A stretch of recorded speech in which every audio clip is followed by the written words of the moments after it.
السلام علیکم ناظرین، آج ہم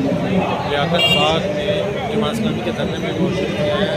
آپ کو حافظ نعیم الرحمان صاحب کی پرجوش تقریر سناتے ہیں اور دھرنے کے مناظر آپ کو دکھاتے ہیں۔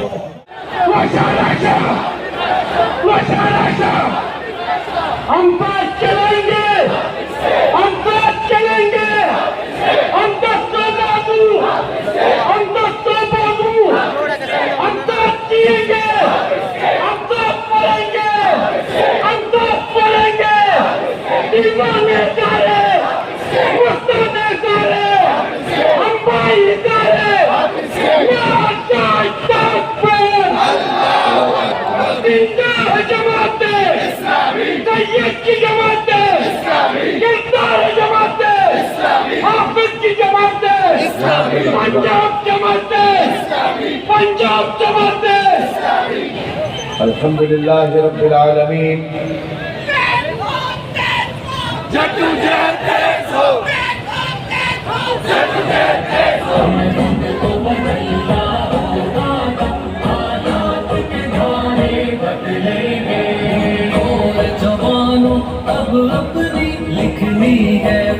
الحمدللہ رب العالمین والصلاة والسلام علی رسولہ الکریم وعلی آلہ واصحابہ اجمعین، اما بعد فاعوذ باللہ من الشیطان الرجیم، بسم اللہ الرحمن الرحیم، ولا تقولوا لمن يقتل في سبيل الله اموات بل احياء ولكن لا تشعرون، ولنبلونكم بشيء من الخوف والجوع ونقص من الاموال والانفس والثمرات وبشر الصابرين الذين اذا اصابتهم مصيبة قالوا انا لله وانا اليه راجعون، اولئك عليهم صلوات من ربهم ورحمة واولئك هم المهتدون، صدق الله العلي العظيم۔ قائدین جماعت اسلامی اور ایک بہت بڑی تعداد میں اس گھر ناگاہ میں تشریف لائے ہوئے میرے بہت ہی عزیز نوجوانوں، بزرگوں، میری عزت ماں، بہنوں، بیٹیوں، آج اس تاریخی دھرنے کا 7واں دن مکمل ہو رہا ہے۔ حکومت نے شاید یہ سمجھا ہوگا کہ یہ آئے ہیں، 1-2 دن رکیں گے، پھر ان کو واپس جانا ہوگا اور پھر یہ چلے جائیں گے، دھرناگاہ خالی ہو جائے گی اور یہ میڈیا کو دکھائیں گے کہ دیکھو یہاں تو کوئی آتا نہیں ہے۔ یہ ایسے ہی آ کر بیٹھ گئے ہیں اور دعویٰ کر رہے ہیں کہ انہیں 25 کروڑ لوگوں کا حق چاہیے، لیکن الحمدللہ آپ نے اپنی محنت سے، آپ نے اپنے جذبے سے، آپ نے رابطہ عوام کر کے اس دھرناگاہ کو سجا کے رکھا ہے اور ہر دن اس میں شرکت کرنے والوں میں الحمدللہ اضافہ ہو رہا ہے۔ میں آپ کو خراج تحسین پیش کرتا ہوں، مبارکباد پیش کرتا ہوں کہ آپ نے تاریخی دھرنا دیا ہے، اور یہ دھرنا جو اتنی بڑی تعداد میں موجود ہے، میڈیا کے توسط سے پورے پاکستان کے لوگوں کی امید بن رہا ہے، صرف پاکستان میں رہنے والوں کی نہیں، اوورسیز پاکستانی بھی بڑے شوق سے، بڑی توجہ سے آپ کو دیکھ رہے ہیں۔ سب یہ امید لگا کر بیٹھے ہیں کہ پاکستان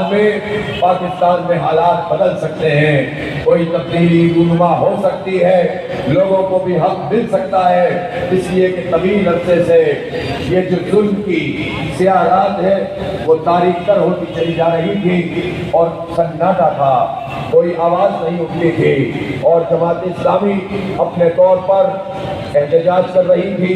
دھرنے دے رہی تھی،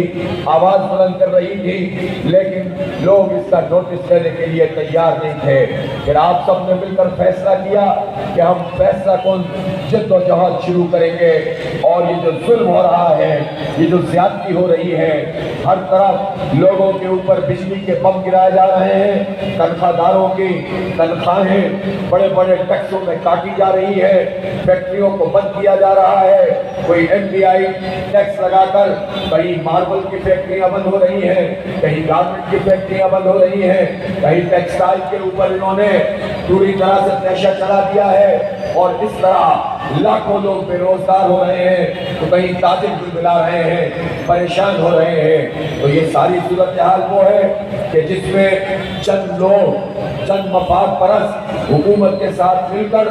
लूट मार का निजाम कायम किए हुए हैं, और इन्होंने IPPs के जरिए से हमारे खून पसीने की कमाई को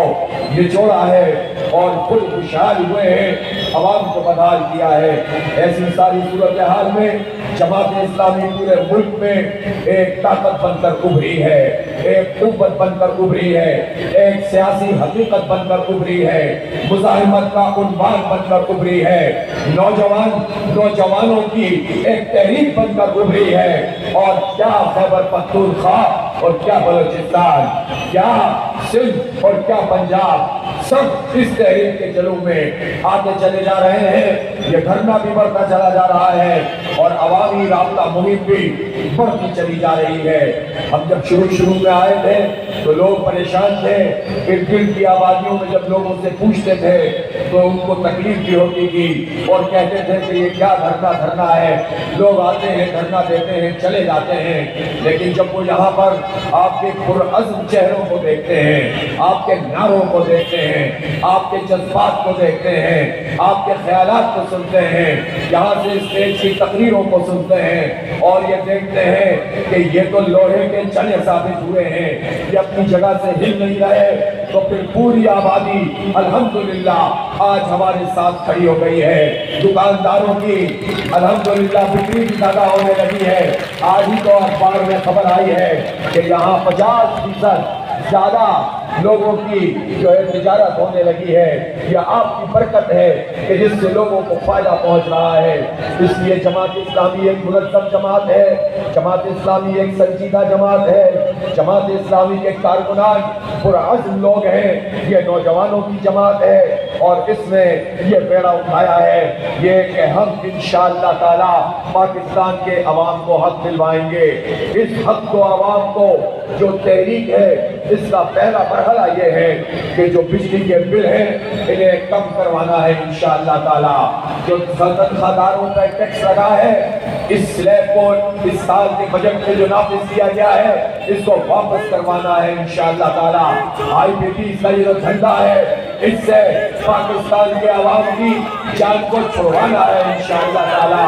और ये जागीरदारों का, खान बनेरों का जो तसल्लुत है और इन्होंने हमारा खून चूसा है, हमें हमारे हक से महरूम करते हैं, खुद को ताकतवर होते हैं, यही इलेक्टेबल बन जाते हैं, यही सरमाए की ताकत से, जागीर की ताकत से, वडेरा शाही माइंडसेट से लोगों को गुलाम बनाते हैं, इंतखाब को भी कमाल बनाते हैं, सियासी जमातों को भी कमाल बनाते हैं। और ये जागीरदार और वडेरे ये एस्टेब्लिशमेंट के जूनियर पार्टनर बन के पाकिस्तान के अवाम पे मुसल्लत होते हैं, फॉर्म 47 की बुनियाद पर मुसल्लत होते हैं और फिर ये हमारा खून चूसते हैं। तो हमने ये फैसला किया है कि इन जागीरदारों, इन जालिम वडेरों से पाकिस्तान के गरीबों को, भाइयों को, किसानों को इंशाअल्लाह निजात दिलवाना है। इसलिए हमने ये फैसला किया है कि ये जो शाही खर्चियां हैं,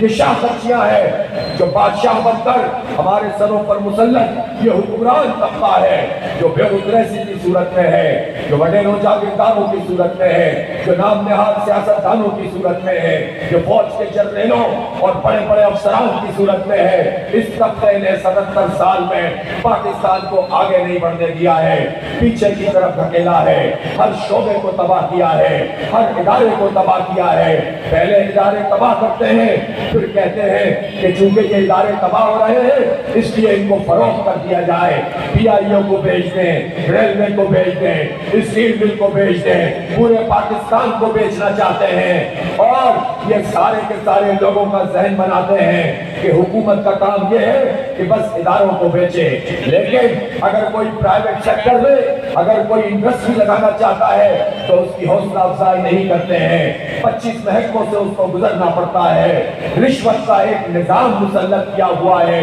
इसलिए ये जो हुक्मरान तबका है, ये जो हमारी तकदीर के फैसले करता है, ये एक तबका है, ये कोई इदारा नहीं है, ये कोई पार्टी नहीं है, ये कोई सियासी जमात नहीं है, ये कोई फौज नहीं है।